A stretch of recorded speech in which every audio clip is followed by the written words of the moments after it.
Hi, you guys. I'm going to start talking, and if people straggle in, they do. I know it's like cold, and it's Monday night, and it's rush hour, and there's a lot of traffic and whatever. So thank you guys for coming. I am Seren, and the way that I wanted to do it is I sort of just wanted to talk. So you guys can talk, or I can talk. You guys can ask me questions if there's anything you wanted to ask me, or if there was anything you wanted to talk about.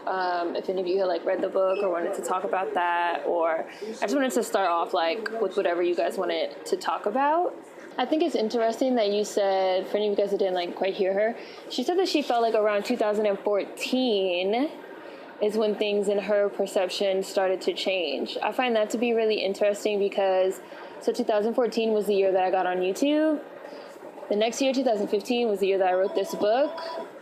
2014 was also the year that Ferguson happened, and it was the year that Mike Brown was killed in Ferguson. And I do think that in 2014, that maybe started to plant some seeds in terms of a shift in consciousness, maybe for a lot of people.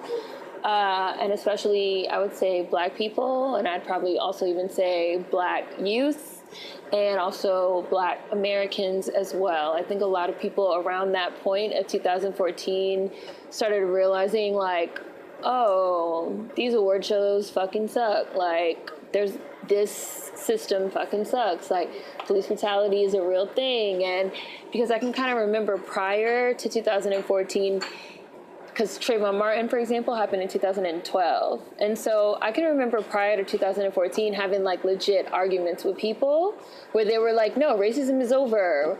We have a Black president. Police brutality isn't a thing anymore. Everything's fine. Black people dominate the music. Black people dominate the sports. I don't understand what you're complaining about. For like years, from like 2012 to like 2014, 15, of like people like telling me that I was like tripping and like gaslighting me. And then sort of, I think after Ferguson, a lot of people started coming around a little bit more. But I'm gonna ask you guys another question. Don't feel free to answer, I'm not pressuring you. Do you guys feel that now in 2018 that there's a possibility that we have gotten to the point where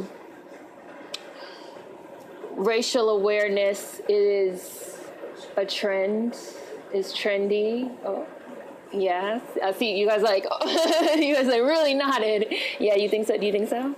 Yes? You think so? I saw you too. Yeah. Do you guys think that there's a way to find like a balance between completely being just like, no, it doesn't exist, it's not real, ignoring it, I don't believe it, and, oh, it's a trend, we're all sort of woke-activists, activists? Is there a middle ground, or is it just one or the other? So you feel like capitalism has sort of made I'm going to say just racial awareness for the sake of this conversation.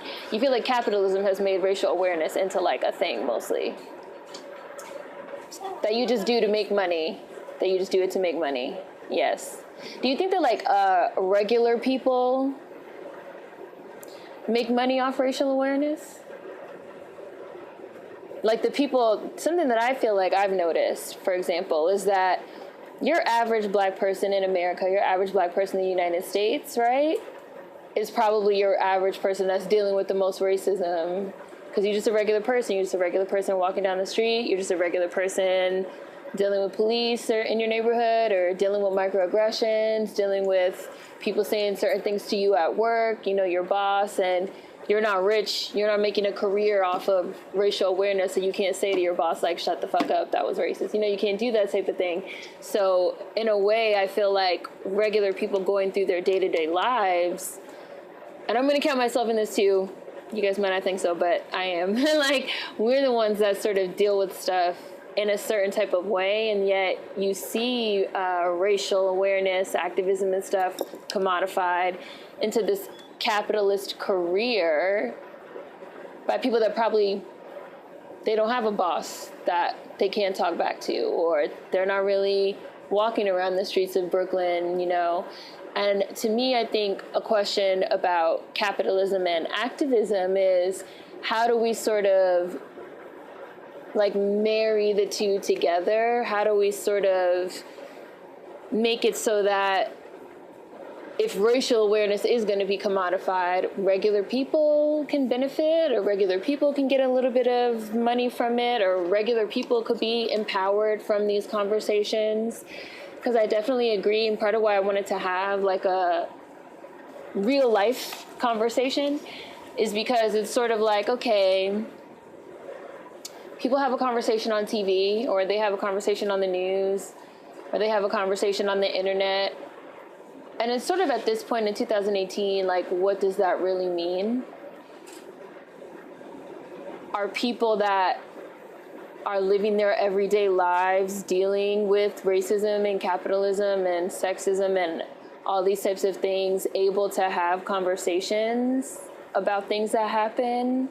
And me being here right now was actually part of a tour that I've been on, for any of you that know or don't know, the Black Americans tour. So we left from California, the West Coast, and we drove here to New York.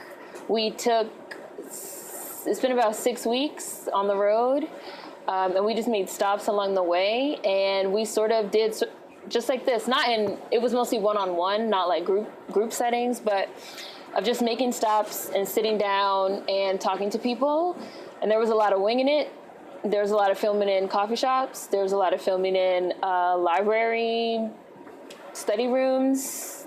In case you don't know, because I didn't know, a lot of the times you can like use a library study room for free if you want to like film in there or like do events and different types of things in there. You can use study rooms and conference rooms and libraries. And I just wanted to sit down and talk to people about just how do they feel about things. I don't know who here is a Black American, a descendant of American chattel slavery. But I felt like sort of the direction that my channel was going in sort of just like naturally started evolving. There's this talk about like this racial awareness, Black issues, representation and media and narratives. And I felt like I was seeing something that I really saw standing out that I still think is a big issue was a lot of like conflation of issues. I also feel this way about the term POC, person of color. That's like an umbrella term. There's different kinds of persons of color. Exactly, right. And you have non-Black people of color that can still practice anti-Black racism, for example. So when we say, okay, POC, people of color, this is a people of color issue. This is an issue for minorities. And then I'm watching people have this like conversation and this debate, and I'm like, y'all aren't talking about Black people. Like, you're not talking about Black people. You're not talking about Black Americans. You're not talking about issues that affect us specifically, because there are issues that affect us specifically, just like there's issues that can affect immigrant populations very specifically. There's issues that can affect East Asians very specifically, and even within, there's issues that affect, Japanese, like Japanese internment camps. That's not something that happened to Filipinos, right? So if we're having a conversation and we are just like, okay, minorities, persons of color that were put in internment camps, like, what are we really talking about in that conversation? And are we really even having a conversation at that point? But I also think that as like this whole racial awareness concept as a career has become a thing of like, oh, I'm going to be a career activist. It's a weird thing to say, but whatever. I think that people also are scared to say some things. Why, I guess, is the question I've had. Well, because it's sort of like if you want to be a career activist or if you want to be a cultural commentator, a career commentator,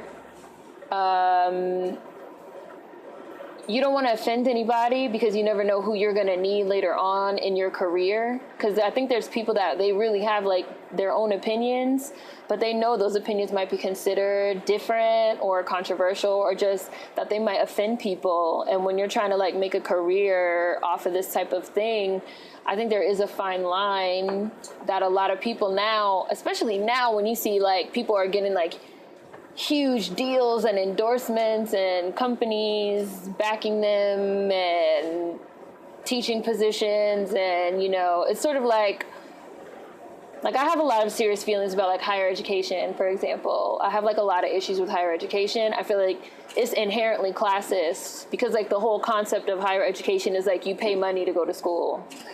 College, yeah, like college. The whole concept of college is you pay money to go to school. So you literally have to pay for knowledge. And if you don't have the money, you can't get the knowledge. So there's already a bias in favor of people that have money. That's how you get knowledge. That's fucked up, right? Because there's like whole swaths of the population, especially black people, that like don't have a lot of money. And so we're locked out of getting knowledge expressly because we don't have money.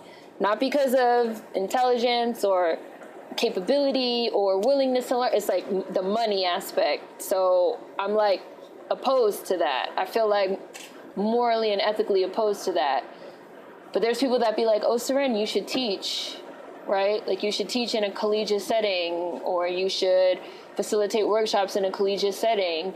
And it's like, if I did that, that could be a career. That's something I could get paid to do. I could like, but I'm morally and ethically opposed to higher education. So it's like a balance of you have to sort of decide like where are your values versus what you want to do. And I think a lot of people are deciding like, well, I just want to do this thing, you know? And it's like, if I get I'm just using myself as an example. If I get an invitation, for example, to speak at Yale, right? I can't go on my channel and be like, fuck Yale, fuck these Ivy League schools, fuck institutes of higher education. They're all classist. They were founded by former slave owners. They were built on consecrated grounds. Like, that's just things that, then they'd be like, oh, that's how you feel about our fucking school? Like, yank, like, take, so I think that's just a lot of people are working in this realm of like, do they say what they really want to say, think what they really want to think, or do they just sort of do what's best for a career, for money, for capital? How do you find genuine people? I think it's true what people say that if you are yourself, genuine people will gravitate towards you. And I do think also like if you're fake people are going to gravitate towards you. What is like the saying, like real recognize real type of saying, you know? Like, I think if you're just yourself, because I've also had people tell me like, oh, your message is good, but like, your delivery, you curse and you're abrasive and you do this and you do that. And maybe if you toned it down and maybe if you did this. And then I sort of had to ask myself, well, if I do these things, am I going to be attracting the kind of people that I want around me? Like genuine people, or people that genuinely like me, or people that genuinely fuck with what I have to say? Or am I going to be attracting people because I did it this other type of way? And so I think just like, authenticity is like super important. Yesterday I went to this, have you guys seen the movie The Five Heartbeats? You guys seen that movie? So Robert Townsend is doing like, he did a documentary making The Five Heartbeats, and he did a screening of it in Harlem. He did it like all last week. And I went to the screening yesterday, and then he actually came out and did a Q&A, and I was so starstruck, I like didn't say anything. I was just like, oh, Robert Townsend. And so something he said was about like authenticity. He was talking about art and like creating art, which it applies to, you know, everything. And he was just like, because at the time when the Five Heartbeats came out, it was like a bomb. It was like a box office bomb, and like critics hated it, and nobody went to go see it, and everybody said it was like terrible. And 91, and then. But then, like, over time, it ended up becoming regarded as, like, a classic. And he mentions in the documentary how, like, when it came out on VHS, it started, like, selling and selling and selling, and having people walk up to him on the street and be like, I love that movie. I love it so much. It was the first time I saw, like, a certain type of representation and stuff like that. And so he said, I made something that was authentic. I made it with integrity. Even at the time, people fucking hated it. Like... But later on, even if it wasn't in the way that I expected, the right type of people, the people that I made the movie for, gravitated towards the movie, and it meant something to them. And so he was like, for me, he was like, that for him, that's what he tries to remember when he creates art, and that's to just create with authenticity and integrity and heart. And even if he's thinking outside of the box, even if because he also mentioned like Meteor Man, which is like a superhero movie, black superhero movie. He was like, I made Meteor Man 25 years ago, and people didn't get it. They were like, what is this superhero shit? He was like, and now 25 years later, we're in like the era of like the superhero boom type shit. So he was like, even if you're having thoughts and ideas that nobody understands, that even maybe they're ahead of the curve, or maybe they're just your ideas, if you trust what you're doing, if you believe in what you're doing, just do it. And sort of trust that like the right people will find you. That's how I feel about what I do. I'd be like, well, anybody that's turned off because I said fuck 1,000 times, my message probably ain't for them, you know? And that's fine. I'm sure they can hopefully find somebody that can express a message in a certain type of way. Anybody that doesn't like what I'm saying because of whatever reason, that's fine. The people that can understand what I'm saying or gravitate towards me are going to gravitate towards me. Before I started my channel, I was like really angry. I was like furious all the time, like furious. People used to be like, oh, what do you want to have for dinner? I used to be like, I don't want to talk about dinner. Mike Brown got killed in Ferguson. Like, I was like on one. I was furious. And that was like a thing that people kept telling me. I need to like calm down. I need to relax. I need to change this. I need to change that. I guess it was almost like a little too authentic, like a little too, like it's touching a nerve, like being around me for other people, I feel like was like touching a raw nerve. It was like, she's like a lot. And so but then when I started talking on YouTube, I just literally sat in front of a camera and would just talk. Like, I remember there was a month where I made a video like every single day for a whole entire month. Because I was pissed. Like, I was pissed off every day that month. And I started noticing that people were watching. Like, people was just watching. And I didn't have no social media at that time. I didn't have no Instagram, no Twitter, no Snapchat. I don't think there was Snapchat. Yeah, no Snapchat. I was literally on Tumblr, but I wasn't posting anything on Tumblr. People was just finding it.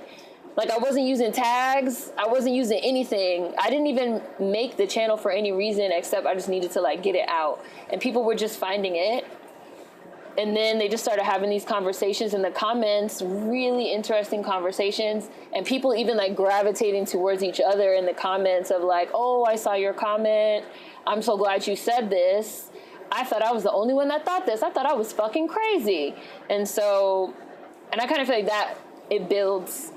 Like, it builds and it builds and it builds. So I don't know if I got like off a little bit, but your original question was like, how do you sort of find authentic people and stuff like that? I just feel like it will build up if you are being true to yourself and trying to be authentic and figuring out what you like and what matters to you and going with that.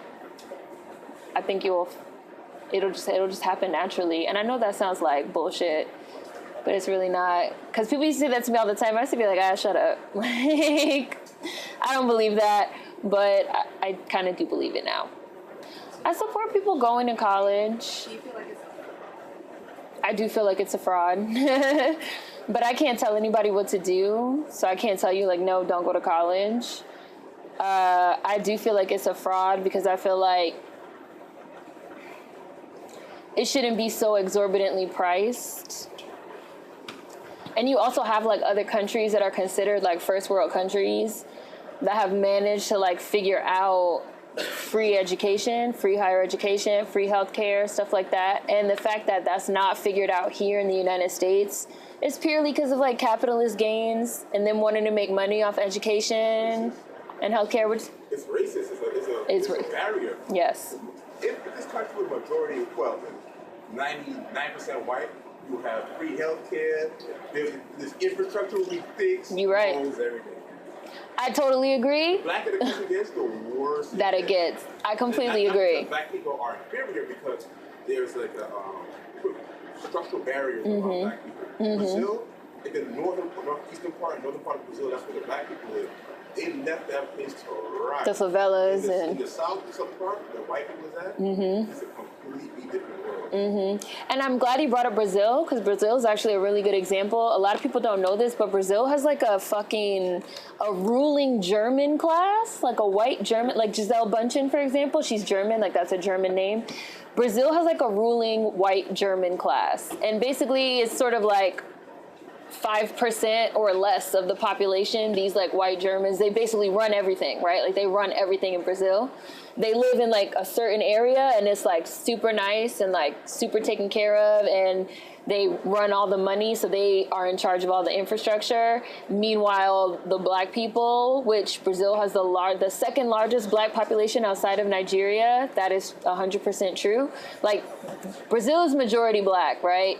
So when you hear all this stuff about like Brazil is like run down, it's in shambles, and the AIDS rate and the violence and the crime and the favelas, and then you also find out that there's like a ruling white German class, and it's like, oh, I see. So like they hoard the resources, they utilize the resources to keep their own infrastructure running, and then they basically leave the rest of the country, which is majority black, to rot.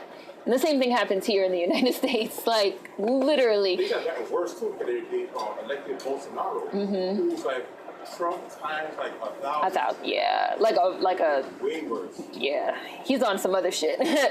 But it's true. It's sort of like you have a very select portion of the population that is primarily white that runs everything. So I totally agree that there's like a racial barrier, and I definitely 100% agree that if this country became majority white, so many of these problems in terms of infrastructure and stuff like that will go away, because you see it on a micro level when you look at gentrification, right?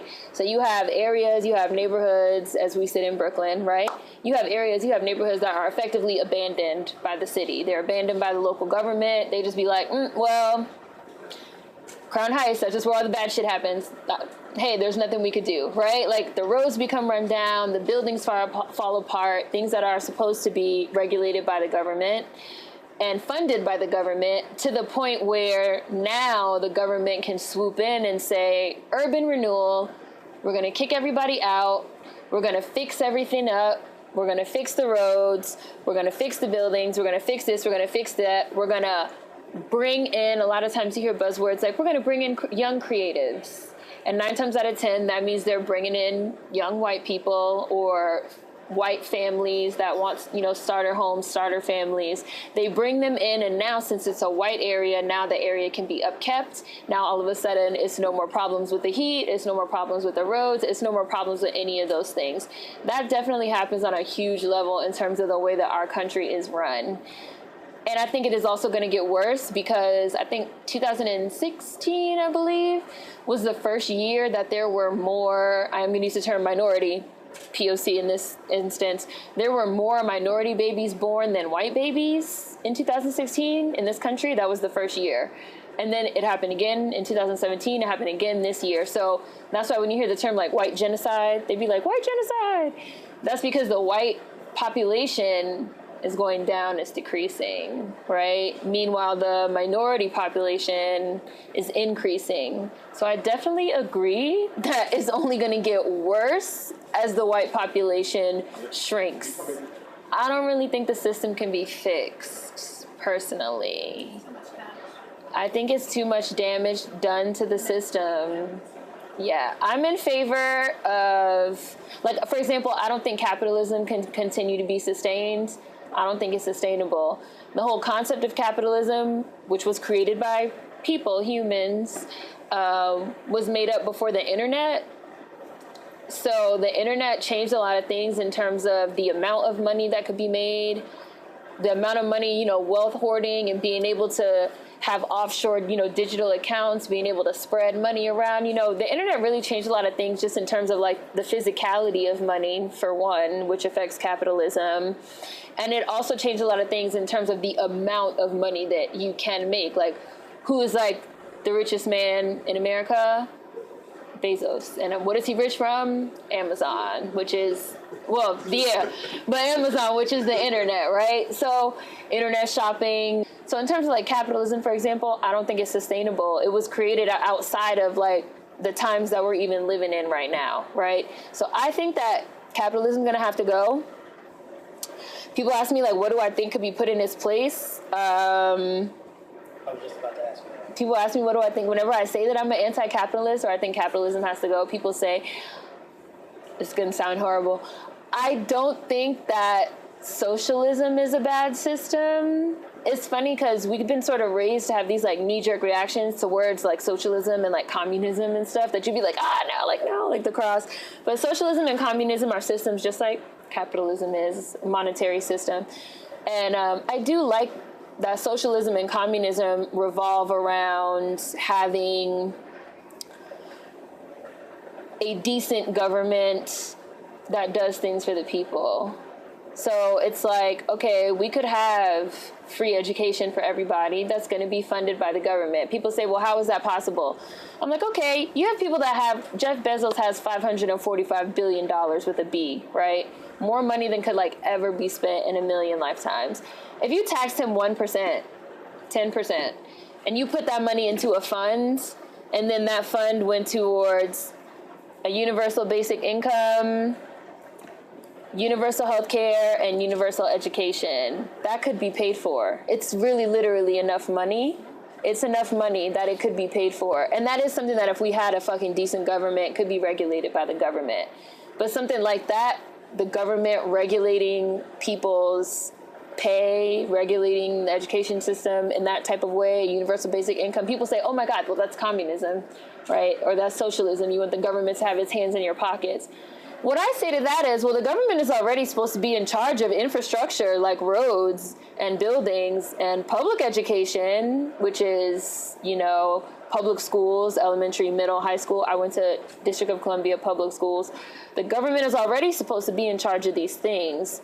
So either we want the government to do it or we don't want them to do it. And if we don't want them to do it and we just going to go like Wild Wild West style, everybody like killing each other, like run me your shit, I'm fine with that too, if that's how it's going to be. But I sort of wish we would just pick a side of how we're going to do it. Or we have the government, which makes laws. Like, I can't walk down the street naked.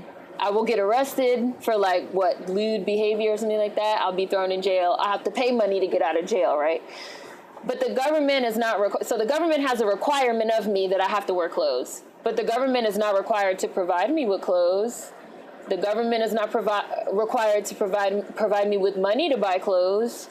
The government is not required to provide me with a job so I can have money to buy clothes.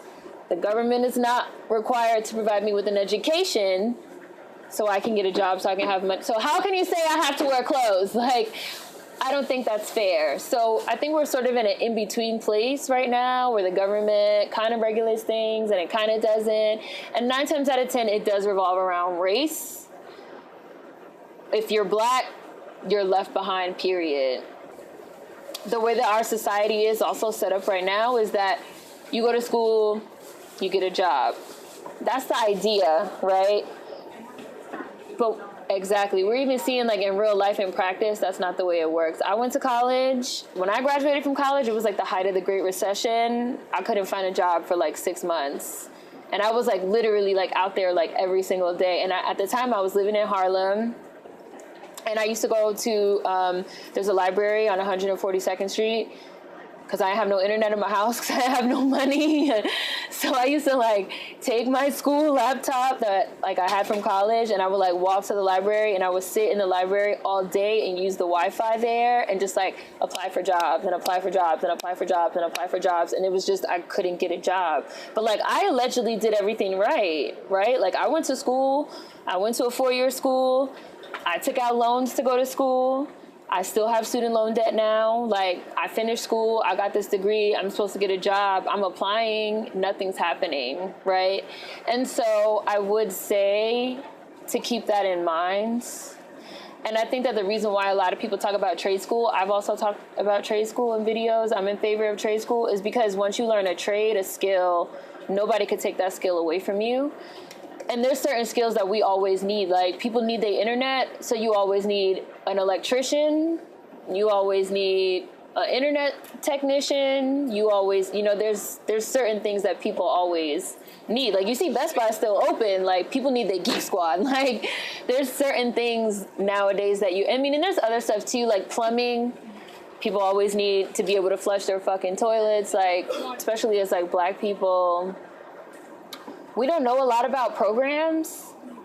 Getting back to talking about infrastructure, we don't know a lot about, like, because I've had people say to me, like, well, there's this grant or this scholarship or this academic this, like, oh, because, for example, when I was in school, I had a perfect 4.0, and I had somebody say to me, like, well, since you had such good grades, instead of, like, taking out an additional loan, why don't you apply for XYZ? And I was like, no one told me that. Like, I did not know this. So I will also say about just school, don't be scared to, like, ask a school counselor or ask, because I think also a lot of us be like, we're not sure who to ask or we're scared who to ask. Google, like, grants, programs, because I know for me, like, I didn't know about a lot of things. And I've even had people say, I can't think of the exact number, but it was something like millions of dollars go, like, unrewarded every single year in, like, grants and awards and scholarships because people do not apply for them because they just don't know about them. And there's even a lot of awards that's for, like, Black people in particular that we don't know because we're not taught these things. We're not told these type of things in school, and we're not given the information, yeah. And even from our historical sort of disadvantage here of just, like, being left out of things that pertain to education, even going back to, like, nigger, you can read? What? Like, even going back, just, like, us being left out, like, deliberately. And so now we're sort of, like, playing catch up in a lot of ways. When I was younger, like I said, when I was younger in high school, for example, like, we didn't have a computer in my house. We didn't have internet. So even that right there is, like, in terms of resources, like, and I didn't have a smartphone. I had, like, a Nokia, like a bullshit Nokia phone. So even just in terms of resources, I didn't even have access to certain types of resources to, like, look shit up or, so there's a lot of, like, layers to what happens with us in terms of education and in terms of just, like, a lot of different things. Getting back to what you were saying about, like, the infrastructure being racist, like, from the ground up, because it's just, like, number one, do you have a phone? Do you have a computer? Do you have internet? Can you look it up? Can you apply? Getting into college, do you have $50 for a college application? Do you have, do you have this? Do you have that? Before we even get to, like, the philosophical questions of, like, I'm opposed, to higher education. There's a lot of other roadblocks that we sort of bump up into before we even get there. But, especially for, like, Black people, you have to do a lot of independent research. Yeah. White people, you kind of get pushed into certain things, even if you don't really care about it. Like, hey, you can do this, like, and they drag you along. Mm-hmm. With Black people, it's like, you have to figure it out by yourself. For yourself. That's how, like, nepotism works. It's like, oh, my father runs it, so I have a job there. My father's friend runs it, so they shook hands over golf and I got a job there. That's nepotism, friends of friends and family and putting people on, and even that is racialized because if you're Black and you're putting people on, it's seen as, like, almost like a negative, like you're giving handouts out, or you sneaking people in, or you doing something wrong, you doing something you're not supposed to do, like, you got your friend a job here, like, I didn't know you knew fucking whoever. But with white people, it's like, oh yeah, your son just graduated, sure. And that's just, it's just because we're Black, like, we're just literally criminalized just because we're Black. Yeah. So since, like, the whole 2014 thing, everybody's being woke or whatever, do you see Black people throughout the diaspora practicing nepotism, or even not throughout the diaspora, in, like, terms of NACS, the ACS, Do you see us practicing more or leaning more towards that? Or? This is where I think it starts getting tricky in terms of ethnicity, because I feel like I see more Black people practicing nepotism and doing stuff for each other, but people be still within their ethnic groups. Like Yvonne Orji, for example.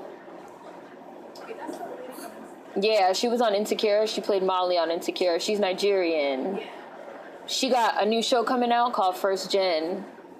It's like another like comedy. Insecure sort of, but like for first generation like immigrants.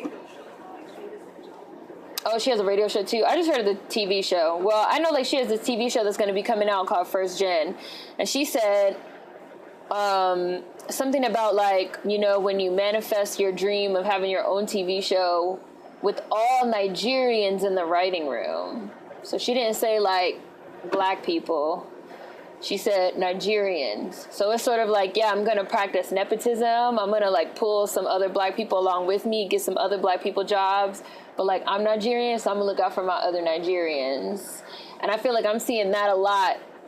I definitely think it has become more like in style or whatever to be like, oh, Black, like, yeah, Black, we're going to like work together and like provide people with jobs and stuff. But I'm also seeing a lot of like that type of thing happening of like, oh, I'm Jamaican, so I gotta like put on for my fellow Jamaicans. I'm again Nigerian, gotta put on for my fellow Nigerians. This other thing, so I'm Haitian, so I gotta like put on for my fellow Haitians.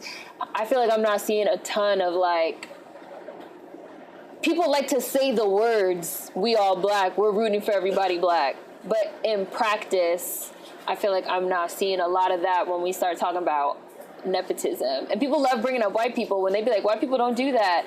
And I'd be like, yeah, white people don't do that. White people would never do a post that's like, yes, me and my Italian Americans all in the writer's room. But that is seen as something that's appropriate and acceptable if you're Black, to put me and all my Nigerians in the writing room.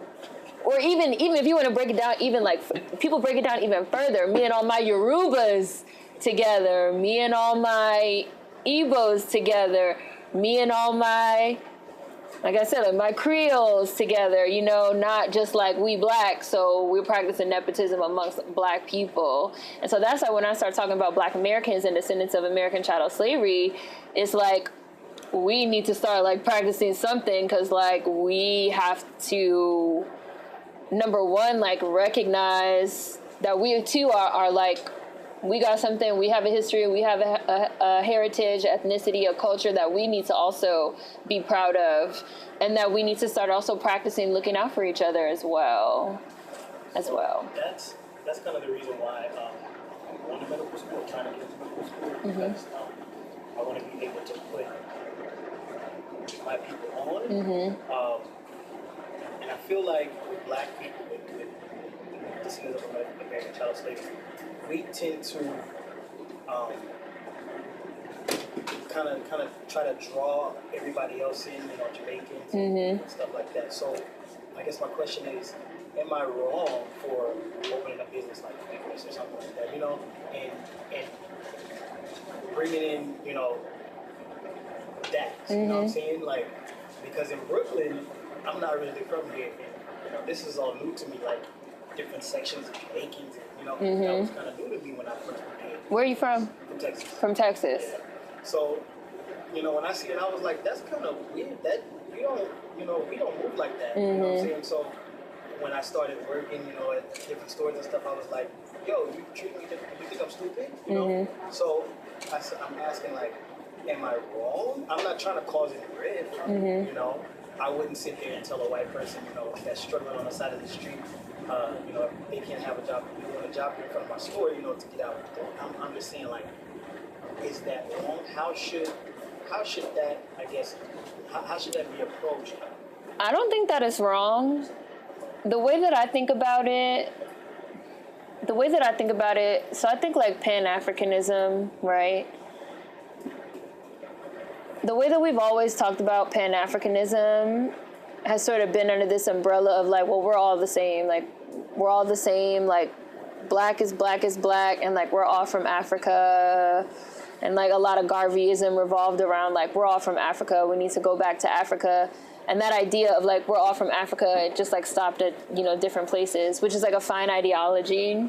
I think the way I think of it now is second wave Pan-Africanism, like how they say second wave feminism and stuff.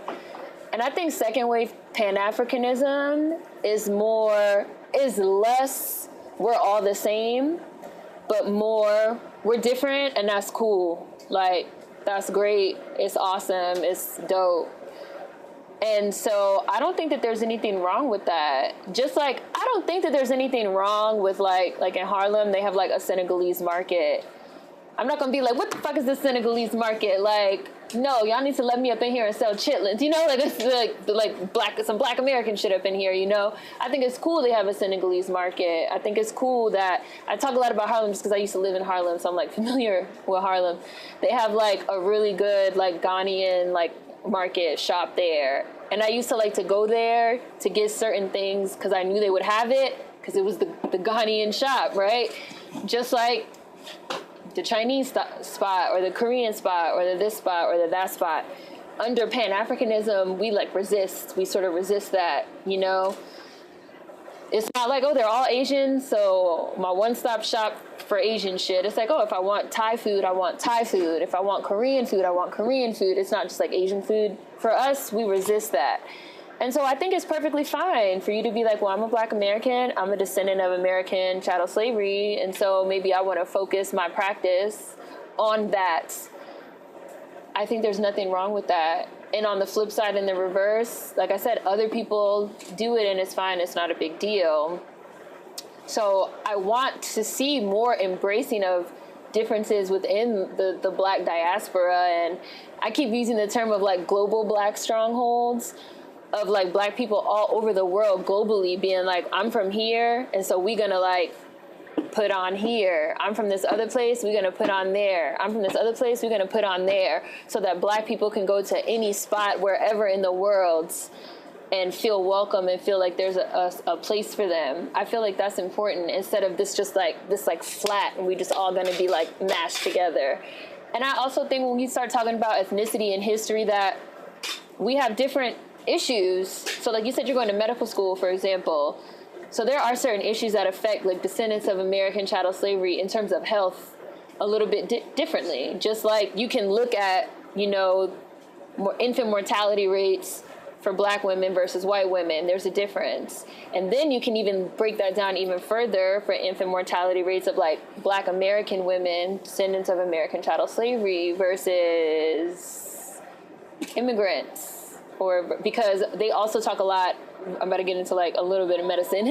They also talk a lot about how like trauma can like affect your DNA, right? So now we're talking about like intergenerational trauma and the way that things affect you, like medically your body. So I don't think it's wrong for you to say like, well, I'm a black American, I'm a descendant of American chattel slavery. I want to open up my practice and I want to focus on traumas that are specific to black Americans. Now, I'm not going to turn you away if you're having a heart attack, obviously. But if somebody wants to know, especially when you also learn about like, there's like a empathy gap in terms of like white doctors that see black patients, they don't believe we feel as much pain, we're often misdiagnosed. You know, there's a lot of stuff like that. So you could say, well, I'm going to like focus specifically on whatever, you know, this trauma that was caused by this. I don't think there's anything wrong with that, you know? We talk about black American men, like the number one killer of black American men is like heart failure, like heart problems and stuff like that.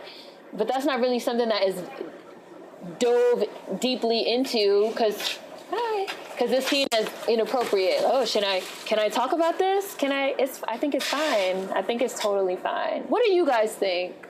Do you guys think it's inappropriate? Well, it's complicated. It's complicated? Because growing up in Brooklyn, and although I don't look it, I actually age on, you know, I've seen the different eras. Like, I remember when it wasn't cool to be West Indian, right? Or, like, Haitians really got it bad. Like, not only all the Caribbean people, but Black Americans. People used to hide being Haitian. It's like, hey, are you Haitian? Like, nah, I'm from Canada, and it's still like a Hail Mary, and it's pretend. People used to be ashamed of that. And if you go back to even to the early 20th century, they had this monkey chaser narrative of Caribbean people. So, although I've heard something about boats too, like boat boy and stuff like that. Yeah, boat people. Banana boat, yeah. I had never heard of that. Somebody said that. Somebody had to tell me about that on YouTube. I was like, huh? See, the interesting thing is that this country is so large, and there's really not that many black immigrants here, so that there's certain histories that are only concentrated in certain cities, in certain areas. So if you're like a younger person, a younger Haitian American person, you might not know that Haitians had it bad in the 80s and the 70s and so on and so forth. And getting back to like nepotism among black immigrants, my brother and I are descendants of a black American family, and if you have to almost have like these networks, or if you SOL, shit out of luck. You don't know anybody here. You have to like ask somebody to put one foot down. Where should I go? Should I do this and that? So on one end, I can see how it can present a problem for African Americans descendants of American chattel slavery, but at the same time, there's something that's a strength to. No, she's over fine. He's going to run for us. No, yeah. It's kind of They're like, whoa, this conversation's getting too real. Cut it out. But at the same time, something that's like a strength is also a necessity to survive in America. But there's some people I see some Sudanese people who don't have networks, and they're like, oh man, they're like completely messed up. So it's a difficult discussion. Yes. And at the same time, America, the United States of America, has such a large presence in the world. And the United States as well as the West, like, they destroy the economies in these third world countries. Imperialism, yes. Yeah. They devalue the currencies. If you take out a loan with the IMF, you have to do that to a high interest rates. They tell you what to pay for and what not to pay for. You can't pay, then there's over the amount of debt. And even if you're a person who's of relative means and have education in these countries, there's no infrastructure to facilitate the educated class in these countries. So you almost have to come here and do stuff. So it's a difficult, complex problem. You know what I mean? So, and granted, I've heard some ignorance from some black immigrants saying this and that, but at the same time, I'm noticing that it's two extremes. You have one side who's an ignorance and ego online, and another side counteracting that with more ignorance and ego. Whereas there's a nuanced gray area that also needs to be fleshed out. You know what I mean? So it's a complex issue, and a lot of the problems are relatively, if you look globally, it's relatively similar. Because Africa, like Jesus Christ on high, like if you were to when you look at mortality rates, education, wealth, income, it's way worse than any other region on the face of this planet. Like sub-Saharan Africa in particular. So like, to me, that's no coincidence. That's on purpose, really. You know what I mean? So like the issues with like Black Americans could be considered like a microcosm.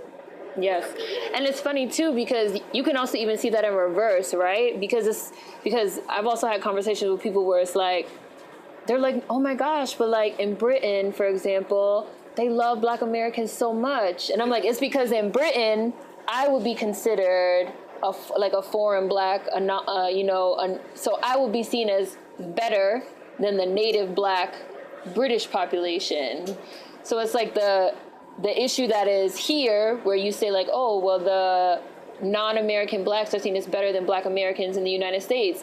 But then when you go to another country, the American Blacks are seen as better. It's like, it's not that it's an issue that's limited like just to here. Like it is definitely issues that you see like replicated all over. They create these systems of, they see differences in us when it's convenient for them. Yeah, I agree. Liberia is an interesting example. The minority of Black Americans that went there in Liberia, because they're the minority, they ruled. They made most of the presidents, but like 1844 to like 1980 something, the vast majority of the presidents, the vast majority of presidents were Black American. They're the ones that had business. They were preferred. So it's a tricky system. They have us play like musical chairs, and that's usually based up down. Based on like demographics. So the group that's like in the minority, they'll give them more like praise or like access to resources, etc. So it flip flops. So like in England, initially you have like mostly African American people, and African people came in afterwards. So like since the African people were the minority, they're like, oh, you guys need to be more like Nigerians, they're better, etc. Which is ironic because so many Afro-Caribbean people are in Britain because they told them, come here. And they kicking them out. And so, like, now that, the African immigrants and Nigerians are actually catching up number-wise, now you're starting to see them say the same thing about Nigerians that you're saying about Afro-Caribbeans before. It's funny because I say all the time that everybody should read Black Like Them by Malcolm Gladwell. It's an essay. And this was really the essay that like opened my eyes to this issue. And Malcolm Gladwell is Jamaican Canadian, right?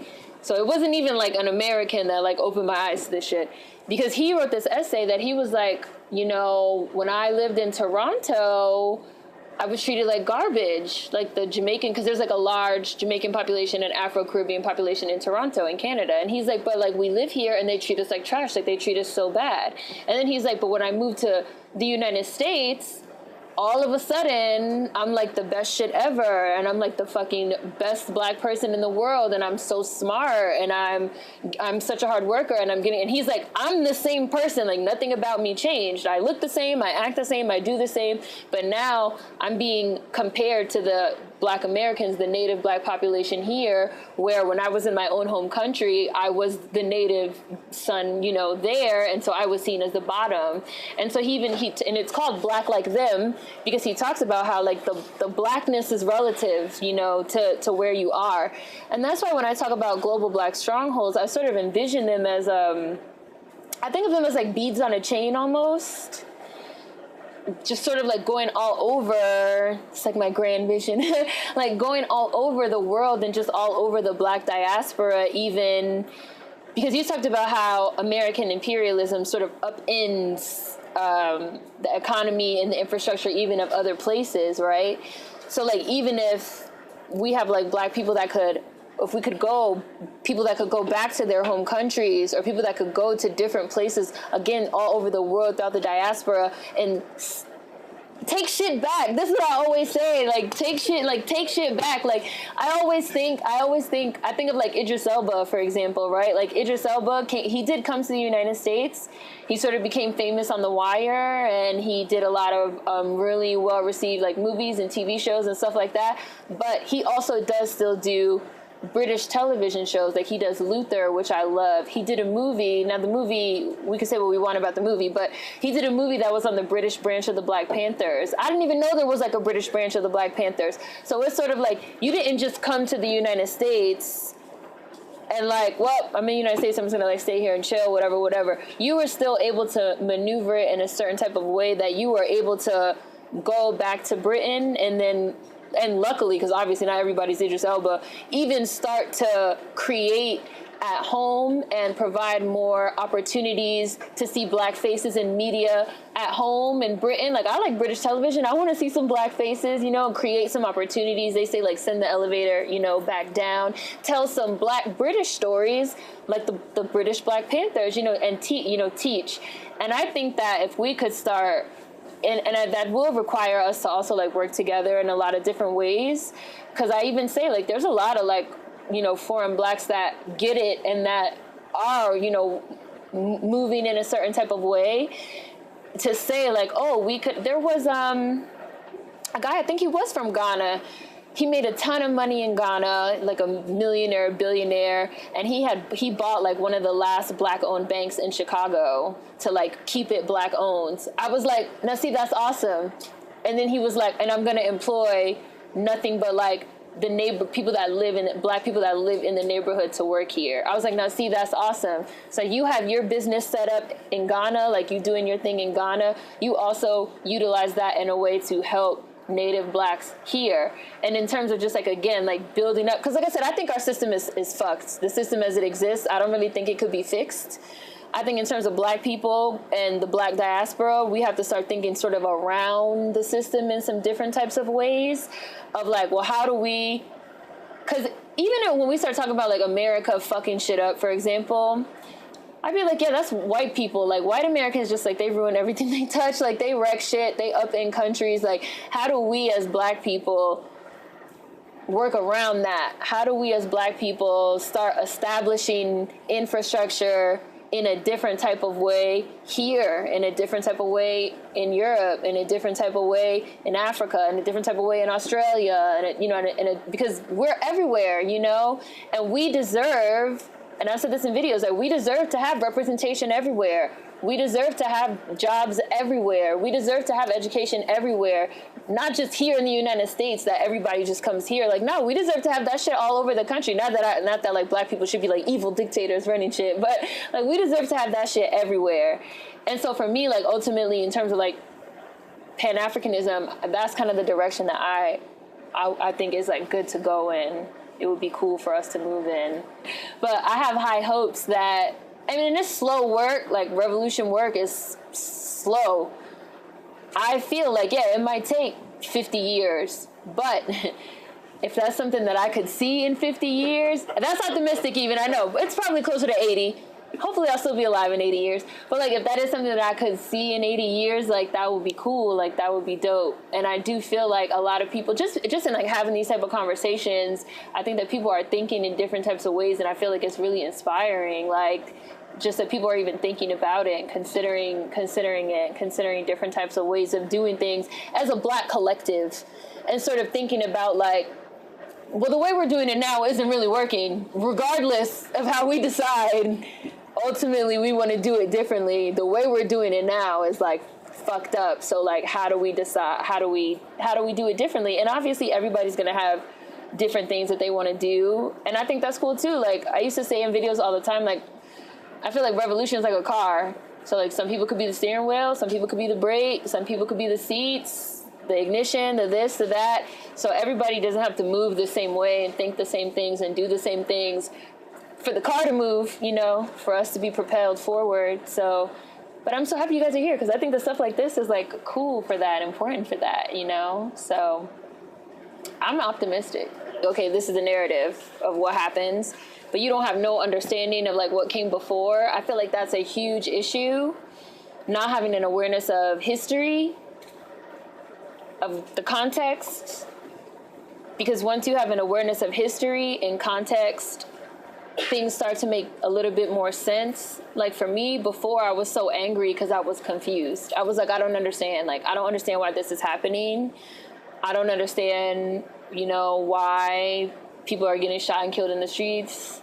I'm angry, I'm upset. I don't understand why people are telling me racism doesn't exist when I can clearly see that it does, But once I started reading and getting an awareness of things and learning about the history and the context, that I feel like that's sort of like step one in being active. So you have to sort of actively go out of your way to like, no, I'm going to like pull back from that. I'm going to resist, or I'm going to, at the very least, attempt to figure out why this is happening. Because once you have that knowledge, that understanding of why it's happening, you won't be confused anymore. And then I think you can maybe start a plan of action of, well, I know for a fact that XYZ is an issue, so now these are the steps that I can take. And I feel like for every person that's different, everybody can sort of like get some knowledge and figure out for themselves what's going to be their next steps. Now, taking the next step can be hard. Like, me personally, I felt like the narrative of Black Americans specifically was not being heard. So I was like, okay. And I did some reading, I've read some Malcolm Gladwell, and I've learned about how Native Black voices are suppressed in various countries. So what do I do? How do I actively take steps to offset that? Maybe not just with my own voice on my own channel, because that's just me talking. Like, I want to hear other people's voices too. So then I was like, well, maybe I can go on the road and film this web series where I just sit down and talk to people and we just talk. And then I'll just put it on the internet so that people could like hear and see Black American voices and narratives talking. And then I was like, well, I don't want to just do shit just on the internet. I want to also interact with people in real life. So like, how do I do that?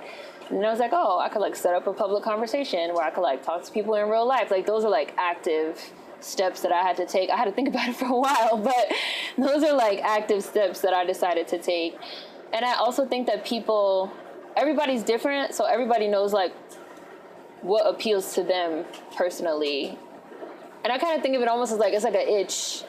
It's like an itch you can't scratch. If like every single time you read a story about whatever, because this stuff, especially nowadays, we read so much stuff, we consume so much stuff, we see so much stuff, every day, that if it's something that like sticks to you, maybe that's your thing. So, like I said, what we're doing, having this conversation, like, and I'm sure, well, I don't know if you guys have conversations at home or school or, you know, maybe probably not at work, but like, you know, wherever, that stuff is all action because you just never know. Like, one of my first videos was on microaggressions. People like, oh, can I touch your hair? Or like, you look so exotic, or what are you mixed with? You know, things that you just be like, what did they really just say to me? Like that type of stuff. And the video was like, you don't have to let microaggressions go. Like, you could say, you don't have to curse them out if you're uncomfortable with that, but you could be like, no, you can't touch my hair. Like, you could say no, like, stuff like that. And I remember somebody left a comment on that video, and they were like, oh, you know, I'm like 50 years old, and I've like always dealt with this type of thing, and it like meant so much to me that you made this video.